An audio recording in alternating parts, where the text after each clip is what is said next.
Hello and welcome to this edition of Talking Europe.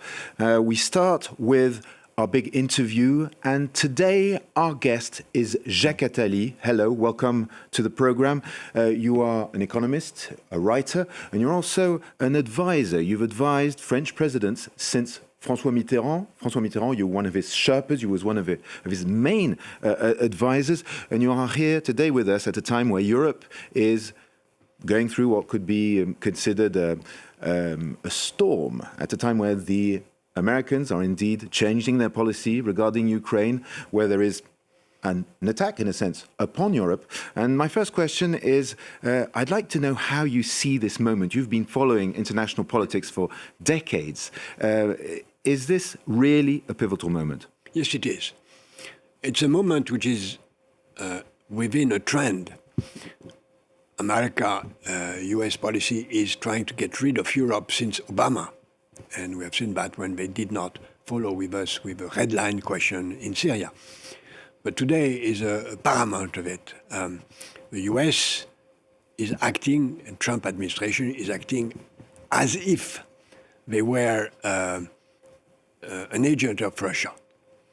They act as if Mr. Trump was owned, as we say, by the Russian system, which means they try to ally with Russia in order to split Russia and China and then fight against China, which is the main enemy. And Europe, they doesn't care. Western Europe, they don't care. That means that we are alone, and that's, in that sense, a pivotal moment. So does this mean, because it appears that the Europeans are trying to woo the Americans, trying to get them back on board, but you believe that this is something that is not just attached to one administration, that is not, you could say 4 years or maybe 2 years before the midterm election in the United States. This is really the United States of America disengaging from NATO? This is a warning signal. We, Europeans, we are alone. And if we think that we can have a relief and that we can stop them for a while, that will be a mistake. Because one day or another, even if they stop now, they will come back being out of Europe. Then we have to be ready for that, as we are ready to be ready for a Russian attack. Because even if it's not tomorrow, that will come later, except if we are ready. Therefore, we have to try to be ready to have our own army, our own defense, our defense industry, not only army, our defense industry in order to be autonomous regarding the American defense industry, and to be ready to fight, hoping we will not have to fight two dictators, Americans and Russians. Because Trump is acting like Hitler in his country. So for you, Trump is becoming a dictator. He's acting, you're saying, like Hitler. Exactly. Well, that's very strange because exactly the same Hitler had a failed putsch like Trump, and Trump, as well as Hitler, rule by fear, help oligarchs, as Hitler did, now threaten scientists, develop a lot of fake news and propaganda. Next steps will be to overrule the judges. The step after will be to put in jail Democrats, member of the parliament, of the Congress, you'll see that. And then that's a full dictator, because rule of law will not be sustained in the US. That's what is going to happen in the next months.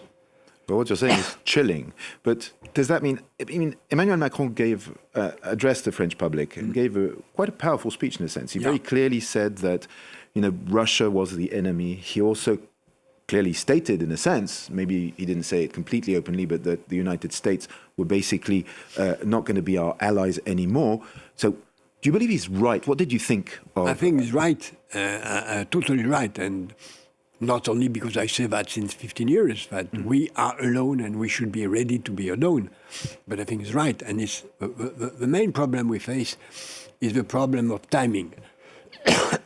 We have to be ready now. And what has been launched with the European Council and all that is the development of a European Defence Act, But it may take 5 years to be ready, and we don't have 5 years. We need to be ready now, and we need to be ready now. It means we have to put in place a war economy where we work on free shifts a day, 24 hours, 7 days a week, in order to reduce this timing. Because this is a race. It's a race because the Russians, discovering that we are going to be ready, may take the window of opportunity to attack us now before we are ready, and without the American support.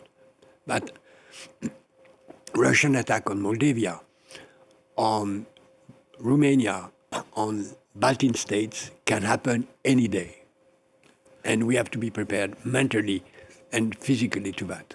So Emmanuel Macron, once again, the French president, said that he would eventually think of extending France's nuclear deterrence to the rest of European countries.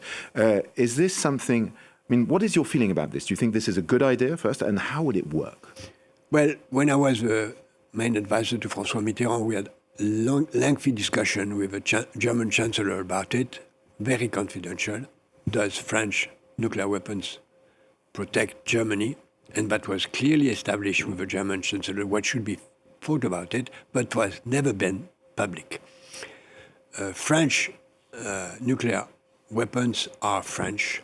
The only finger on the button is a French president, whoever he is. And the simple question is where France consider the limits of his national vital interest. Yes. Is it the French border with Germany? Is it the German borders with Poland? It is the the Polish borders with Russia. This has to stay ambiguous. The only thing that has not to stay ambiguous is the credibility of a French president pushing the button, and that is fundamental. So we are seeing Europe working, aligning. We saw this summit on the 6th of March. First of all, do you feel that Europe is up to the task, that they are doing what is required at this stage? Yes, but not everything has been yet announced. One, we should agree that Ukraine is part of European defense, as well as UK. We need both, and they are both essential.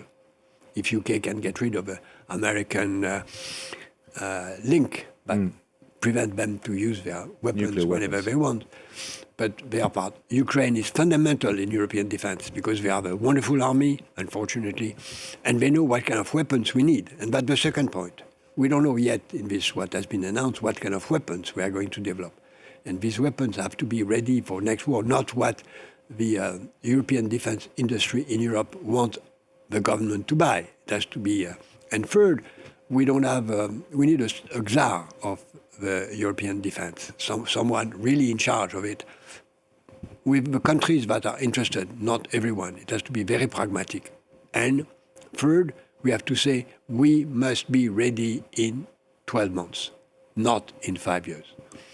But when it comes to these 800 billion euros that Ursula von der Leyen is talking about, I mean, this is going to be new debt in a sense. This is, you know, the idea is to bend the rules of the European Union, the Stability Pact. Is this not going to cost the European citizens a fortune? Emmanuel Macron says he won't need to raise the taxes. We can do that without raising taxes, and we can do that through borrowing, because this is investment.